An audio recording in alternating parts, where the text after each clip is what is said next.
Ya, assalamualaikum warahmatullahi wabarakatuh. Selamat berjumpa kembali dengan saya. Sesi kali ini kita coba buka sesi Q&A ya, atau question and answer. Artinya ada beberapa pertanyaan dari mahasiswa pada saat melakukan perkuliahan. Nah, kita akan coba bahas sedikit-sedikit karena pertanyaannya banyak banget sebetulnya. Nah, kita coba nanti di share screen ya. Kita coba share screen pertanyaannya apa saja. Nah, ini di channel Gado-Gado Ical 1234567. Jadi apa yang lagi project apa yang saya buat mengenai aplikasi Android saya upload di sini, atau misalkan kegiatan perkuliahan biasanya saya munculkan juga di sini, atau ya kayak 3D effect begitu ya. Saya juga coba upload di sini, utamanya untuk memajukan jurusan pendidikan jasmani Universitas Siliwangi Tasikmalaya. Oke, apa nih mahasiswa kita ternyata punya beberapa high quality question yang memang kita coba bahas gitu kan. Nanti mahasiswa bisa apa ya, di komentar bisa kita diskusi ya, silahkan. Nah, kita coba nih beberapa pertanyaan saja karena lumayan dari beberapa pertemuan saya belum bahas ya. Nah, kita coba bahas sekarang. Nah, pertanyaannya kita munculkan di sini. Ya, kita coba di share screen kan dulu pertanyaannya. Coba pertanyaannya share screen. Kita klik share. Oke. Nih, pertanyaan yang pertama. Sebagian sudah dibahas waktu perkuliahan ya. Nah, yang pertama adalah ini, perkenalkan nama saya Nurlela dari kelas A. Izin bertanya. Usia 18 tahun, saya melakukan olahraga lari menggunakan masker. Nah, kita lagi pandemi COVID, semua pakai masker. Setelah lari, dada saya terasa sakit jika digerakkan dan menjalar sampai bagian punggung atau belakang dada. Ini kenapa ya, Pak? Nah, Anda olahraga lari menggunakan masker, terus Anda paksakan lari Anda semaksimal mungkin, nah bisa saja oksigen yang masuk ke dalam tubuh itu terhalangi ya. Makanya ada eksepsional untuk orang berolahraga supaya Anda tidak terjadi gejala-gejala di kardiorespirasi atau jantung dan pembuluh, maka bisa saja Anda lepas masker itu pada saat melakukan olahraga, karena oksigen yang diminta oleh tubuh itu lebih dari penggunaan normal ketika berolahraga, maka kita harus supply dong, kita harus kasih. Maka bisa Anda take off dulu, Anda buka dulu ya penggunaan maskernya, tapi tetap dengan menjaga situasi tidak ada dalam kerumunan ya. Itu karena di kerumunan juga oksigen tidak terlalu bagus kualitasnya karena banyak karbon dioksida di sana. Nah, berikutnya, setelah lari dada saya terasa sakit. Nah, ini pertanyaannya sebetulnya, kalau Anda rutin, mungkin gejala-gejala seperti ini tidak muncul ya. Bisa saja karena memang tidak rutin. Nah, saya saja mengalami bahwa kalau pertama kali berolahraga itu akan terasa sakit-sakit badan tuh. Nah, ini mohon dirutinkan. Nah, kita nggak tahu nih saudara Nurlela ini apakah rutin berolahraga, jogging, misalkan lari, ataukah dia baru pertama kali. Karena efeknya akan berbeda ya. Kalau yang sudah rutin ya tidak akan ada gejala-gejala yang memang membuat di otot ya, skala otot kita terasa sakitnya. Itu ya. Itu question yang pertama. Pertanyaan pertama, singkat ya jawabannya. Karena dia pakai masker, itu tolong dibuka dulu aja. Ya, atau minimal ada oksigen yang bisa masuk secara free, bebas ya, tidak terhalang oleh masker begitu. Karena kebutuhan oksigen lagi olahraga saya bilang tadi lebih banyak dibanding pada saat keadaan normal begitu. Ya. Berikutnya, jika melakukan nge-gym tidak teratur, apakah bagus untuk badan kita? Ya, kurang bagus ya. Kalau tidak teratur, kita harus tahu konsep latihan. Anda di olahraga itu dibahas bahwa latihan itu adalah kegiatan fisik dengan cara dan aturan tertentu. Ada aturannya, nggak bisa seenaknya begitu. Nggak bisa seenaknya kita tentukan jadwal, nge-gym sebulan sekali, nge-gym sebulan sekali. Nggak ada. Harus ada prinsip kontinuitas, keberlangsungan, sustainable, keberlangsungan, terus berlanjut. Maka kalau nge-gym tidak teratur, efeknya, nah ini ya, kalau nge-gym tidak teratur, efeknya nggak bakalan ada ngefeknya. Ya kayak biasa lagi, kayak push up sekali 2 kali, nantinya ya hilang, nggak ada manfaatnya. Nantinya Pak ototnya kok nggak gede-gede, ya karena nge-gymnya juga tidak teratur. Nah itu ya, makanya harus ada aturannya. Olahraga kesehatan saja minimal seminggu 3 kali. Apalagi olahraga prestasi. Olahraga prestasi itu seperti yang mau ke Porda, ya, mau apalagi nasional, itu harus lebih dari 3 kali. Jadi kalau ada yang lagi olahraga prestasi ini latihannya cuma seminggu 2 kali, ya olahraga kesehatan aja 3 kali. Nah itu ya, tinggal dirasionalkan oleh pikiran Anda, oleh logika Anda, bahwa untuk mencapai prestasi berbeda dengan frekuensi latihannya harus berbeda dibanding dengan olahraga kesehatan. Gitu. Kenapa begitu? Karena ada konsep di fisiologi olahraga nanti berkaitan dengan recovery. Maksimum recovery itu biasanya untuk maraton saja di 48 sampai 72 jam. Lebih dari itu terjadi involusi kalau tidak salah ya. Jadi ada overkompensasi. Nah itu yang kita harus capai. Overkompensasi itu supaya naik grafiknya, supaya tiap titik puncaknya itu naik. Nah titik puncak dari grafik itu peningkatannya terlihat. Tapi kalau dibiarkan istirahat terlalu lama, ya nutug gitu ya. Nutug itu apa ya bahasanya? Terus turun gitu. Terus turun grafiknya. Jadilah involusi di sana. Makanya harus teratur latihan fisik atau nge-gym itu kan latihan fisik. Dilakukan menurut cara dan aturan tertentu. Ada caranya nge-gym tuh. Ada sistemnya. Nge-gym itu biasanya pakai weight training sistem. Ada repetisi maksimum untuk kekuatan 8 sampai 12 dengan beban bisa ditentukan melalui 1 RM, 1 repetisi maksimal. Ada 12 sampai 15 untuk power, gerakannya pun berbeda dengan strength. Ada juga yang 15 sampai 20 sampai 25 ya untuk muscle endurance, untuk daya tahan. Itu kalau pakai sistemnya repetisi maksimum. Ada juga sistemnya superset, ada juga yang lain sistemnya. Nah, itu ya. Jadi harus ada cara dan aturan tertentu. Waktunya relatif lama, ya.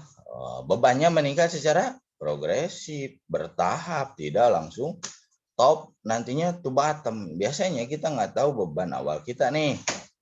Akhirnya turun tuh. Kita misalkan nge-push beban kita sampai 50 kilo, padahal limit kita cuma 10 kilo misalkan. Bisa ngangkat pada saat itu, tapi recovery-nya lama banget. Bisa 2 minggu misalkan. Seperti itu. Sehingga Anda malas latihan. Berikutnya lagi. Ya karena sebelum ke berikutnya, nih, nge-gym itu penting loh, nge-gym itu karena lebih saya rasa ketika melatih Unsil United atau UKM sepak bola Unsil meningkatkan massa otot yang lebih saya rasa cepat kerasanya itu melalui weight training di sana. Ya. Di gym ya itu seperti itu. Bagaimana caranya agar tidak menemui titik jenuh dalam latihan fisik secara rutin? Nah, ini kaitannya dan mengapa kalau latihan fisik rata-rata semua orang pada malas? Ini banyak teralami ya sama anak-anak saya di Unsur United. Jadi pas mau latihan fisik itu yang dicari itu bukan persiapan dia mempersiapkan tubuhnya untuk latihan fisik, tapi bersiap untuk mencari alasan untuk tidak latihan fisik. Kemungkinan seperti itu, tapi tidak semua berbeda ya, artinya sama semua. Oke. Bagaimana caranya agar tidak menemui titik jenuh dalam latihan fisik secara rutin? Pertama, kalau dari segi pelatih ya, kalau segi pelatih dia harus punya berbagai macam variatif pelatihan, variasi ya, dengan tujuan yang bisa saja sama tujuannya. Kalau saya pernah ngasih ke anak-anak itu supaya mereka tidak eh, merasa bahwa dirinya lagi dilatih, saya pernah ajak mereka ke Gunung Galunggung untuk melakukan high intensity interval training. Ya, judulnya wisata. Tapi kesananya lumayan, ternyata kita latihan fisik ke sana. Begitu ya. Nah, berikutnya adalah dari intern atlet itu sendiri yang melaksanakan, bahwa dia komitmen pada diri, apapun misalkan yang diberikan oleh pelatih dia akan lalui dengan rutin. Yang berikutnya lagi, tercipta suasana sosiokultural atau budaya sosial di tim itu yang memang fun, nyaman, membuat setiap orang nyaman. Itu akan hilang yang namanya jenuh. Sehingga setiap latihan akan dirindukan karena tempat mereka berkumpul. Nah, itulah sosiokultural ini yang sulit biasanya memadukan antara individu A, B, sampai semua elemen antara atlet dengan ofisial, atlet dengan pelatih gitu kan. Ofisial dengan pelatih, pelatih dengan manajemen misalnya atau dengan manajer. Ini yang sangat sulit sekali tercipta, tapi bisa dilakukan jika semuanya berangkat melalui tujuan yang sama untuk memperoleh tujuan yang sama. Dan semuanya rata-rata air, tidak ada yang ingin mencolok, artinya lebih dari yang lain ya, bukan mencolok begitu, tapi lebih dari yang lain. Sehingga yang melebihi ini bisa mengontrol yang lain. Nah, biasanya penyakitnya ada orang yang kayak begitu. Biasanya yang begitu yang di delete. Saya pernah mengalami gitu, yang kayak begitu ya udah nggak usah dimasukin lagi karena he can role as a team. Dia tidak dapat berperan sebagai anggota dalam tim itu. Cucuk kalau orang Sunda bilang begitu. Cucuk mah nyapicen gitu kan. Seperti itu. Enaknya olahraga prestasi kayak begitu. Beda halnya dengan anak-anak orang kita mengelola di tatanan sekolah ya, konsepnya pendidikan jasmani.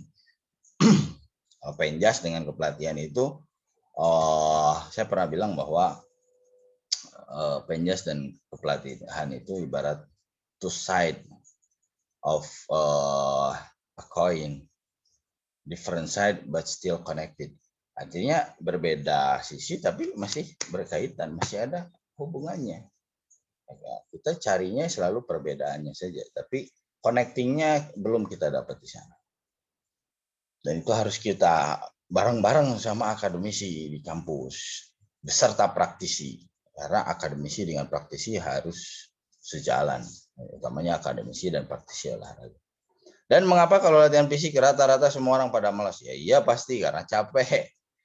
Biasanya kalau yang nggak capek pasti.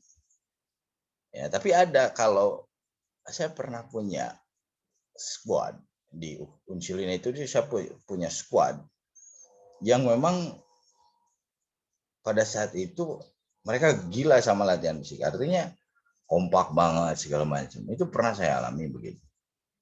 Dan itu bisa disuntik atau di peran pelatih di sana sangat penting sekali untuk menciptakan dari sosiokultural yang bagus itu. Sosiokulturalnya yang fun itu akan membuat anak, besok tuh apalagi yang mau pelatih berikan, sehingga mereka datang dengan sendirinya. Ya. Nah, itulah yang harus dicari seperti jika Anda nanti jadi pelatih. Berikutnya, apa ada efek latihan fisik pada sistem pernapasan? Ada yang mengurangi laju penurunan fungsi paru. Pertanyaannya, bagaimana jika orang awam tidak memahami terhadap ilmu olahraga ini? Bagaimana cara untuk mengetahui kapan seharusnya orang tersebut harus mengurangi laju penurunan fungsi paru pada saat berolahraga? Nah, maksud dari laju penurunan fungsi paru, saya contohkan. Dengan berolahraga, maka dia akan menurunkan laju penurunan, meningkatkan laju penurunan fungsi paru. Artinya kualitas fungsi paru-paru yang nantinya akan menurun diperlambat. Nah, itu jauh lebih bagus. Anda lihat Cristiano Ronaldo, kalau sebelumnya ada Ryan Giggs, dia masih bisa main di usia 39 tahun kalau nggak salah Ryan Giggs. Cristiano Ronaldo biasanya usia segitu ya, itu sudah mendekati S4 di sepak bola itu sudah sangat sepuh sekali ya, yang biasanya mendekati ke pensiun. Tapi dia masih menjaga kualitas fisiknya dengan apa? Latihan dia. Dia melakukan latihan pribadi sehingga kualitas paru-parunya yang seiring dengan jumlah umur yang bertambah, karena usia bertambah kualitas fisik kita semakin menurun. Nah, bagaimana memperlambatnya? Itu dengan cara berolahraga sehingga grafiknya tidak turun banget, sehingga membuat kualitas gerak kita, kualitas tubuh kita menjadi turun secara drastis. Nah, supaya turunnya tidak drastis, maka latihan fisik itulah yang menahan laju penurunan fungsi paru.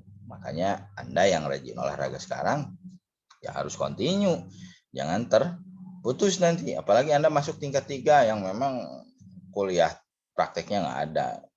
Anda sudah mulai berpikir porsi makan tetap ya, porsi makan tetap, tapi aktivitas fisiknya semakin sedikit. Nah, itulah yang bikin Anda banyak aksesoris di perut gitu kan. Aksesoris ya. Aksesoris di perut begitu. Itu bahasa saya, aksesoris di perut. Nah, berikutnya ya yang terakhir dah. Ya, lumayan lah. Ada 1, 2, 3, 4, ada 5 question dan ada 5 answer. Itu semoga saja bisa membuat Anda puas ya, menambah pengetahuan lah sedikit-sedikit dari saya yang fakir ilmu tentang olahraga ya. Pengetahuan saya semoga saja bermanfaat. Nah, ini ada nih pertanyaan yang terakhir. Kenapa pada olahraga sepak bola atau bulu tangkis sering ada yang kena serangan jantung, tetapi pada lari maraton tidak ada? Ini kan, padahal lari maraton itu sangat capek. Mengurus tenaganya banyak. Kenapa nih sepak bola sama bulu tangkis ada yang langsung kena serangan jantung?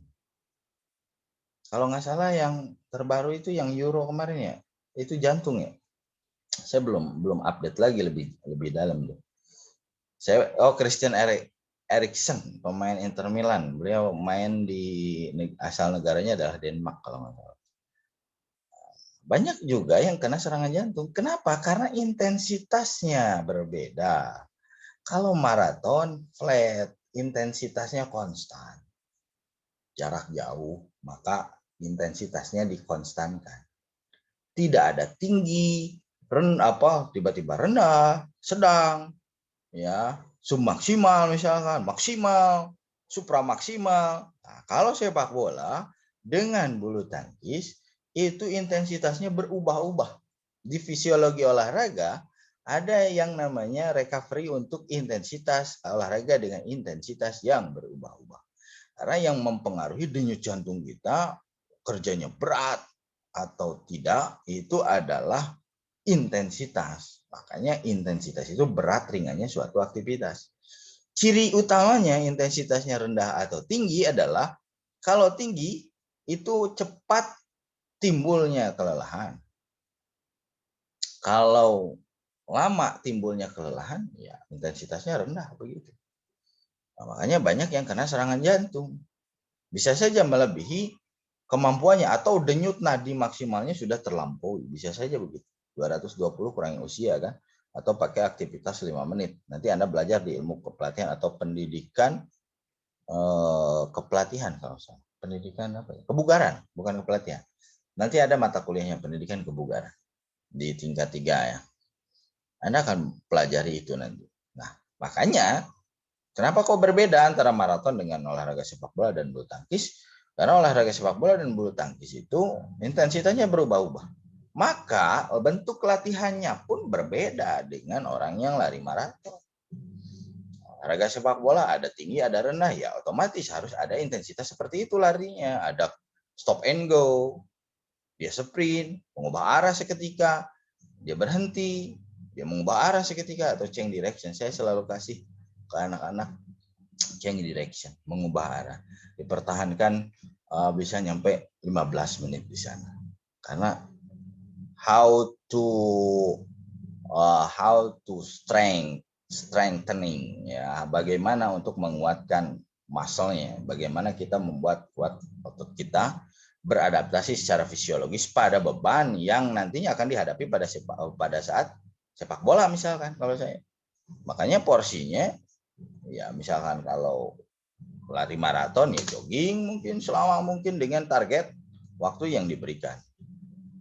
Ya nggak mungkin misalkan lari maraton 10K suruh sprint, karena ada yang namanya asam laktat yang membuat otot kita berat setelah 10 detik. Nah, bagaimana kita mengatasi itu?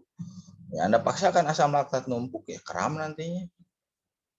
Nah, itu ya limitnya di kita tuh, di tubuh kita. Jadi kita nggak bisa sprint selama 10 km. Kebayang kalau lari maraton bisa sprint 10 km. Wah, itu udah flash ya.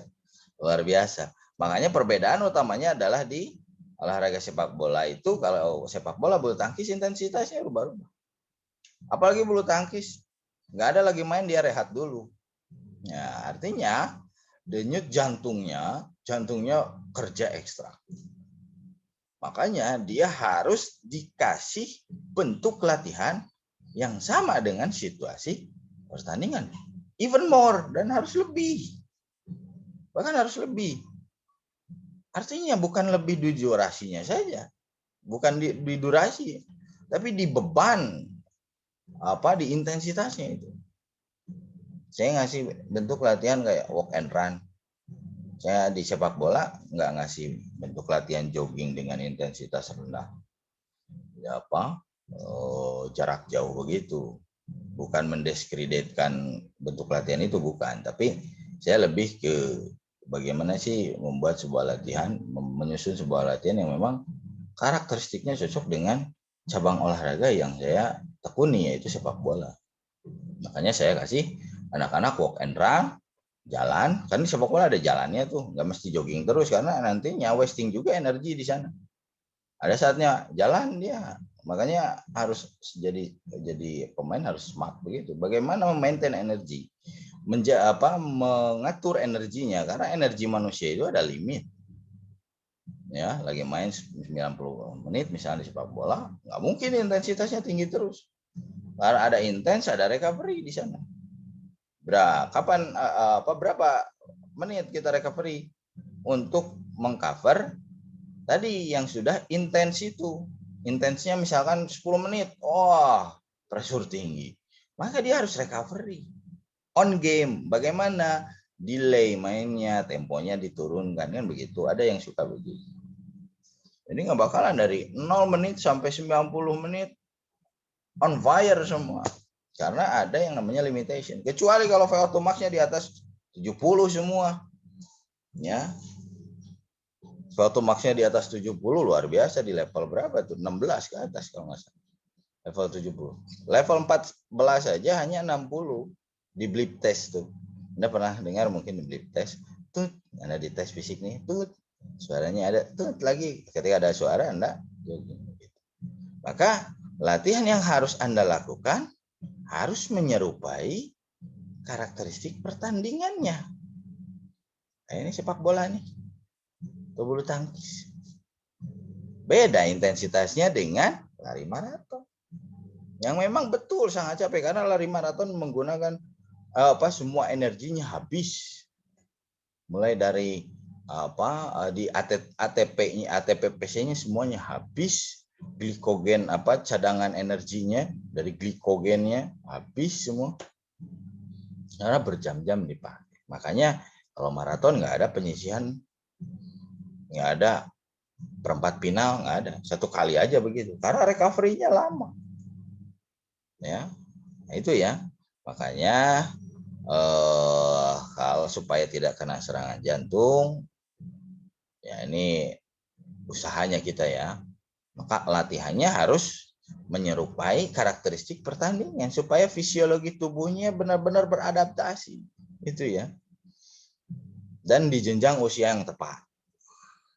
Begitu. Nah, itu sajalah untuk Q&A fisiologi olahraga part pertama ini. Hanya 5 pertanyaan. Terima kasih mahasiswa Penjas Unsil. Luar biasa Anda bisa bertanya yang memang actually ada di masyarakat. Ada di masyarakat. Dan saya belum pernah ketemu sama mahasiswa angkatan 2020 ini. Saya ingin segera ketemu dan bisa chit-chat bareng, berdialog bareng, sehingga di sana terjadi sosiokultural yang bagus. Tidak hanya di dunia maya, tatap muka di dunia maya, tidak tatap maya. Tatap maya itu ngelihat laptop, tatap maya karena dunia mayanya ada di laptop. Tatap muka di dunia maya, in virtual. Terima kasih. Sampai ketemu di part kedua ya. Kalau sebelumnya saya ada podcast sama Pak Ridwan, kalau ini bukan podcast ya, monolog ya, monolog atau apa ya? Ya, yang penting bisa bermanfaat bagi masyarakat secara luas. Berasal dari Anda para mahasiswa Penjas yang harus menjadi akademisi dan praktisi supaya combine. Tidak ada istilah teori, si eta mah apalna teori, dia mah cuma taunya teori karena dia tidak pernah praktik. Artinya teori butuh dengan praktik disatukan supaya terjadi harmonisasi dan sustainable keberlangsungannya berdasarkan teori. Ya, itu saja. Sampai ketemu di sesi berikutnya. Q&A fisiologi olahraga. Sampai bertemu di pertemuan berikutnya. Terima kasih. Assalamualaikum warahmatullahi wabarakatuh. Ical Tek 87, Ical 1234567. Peace out.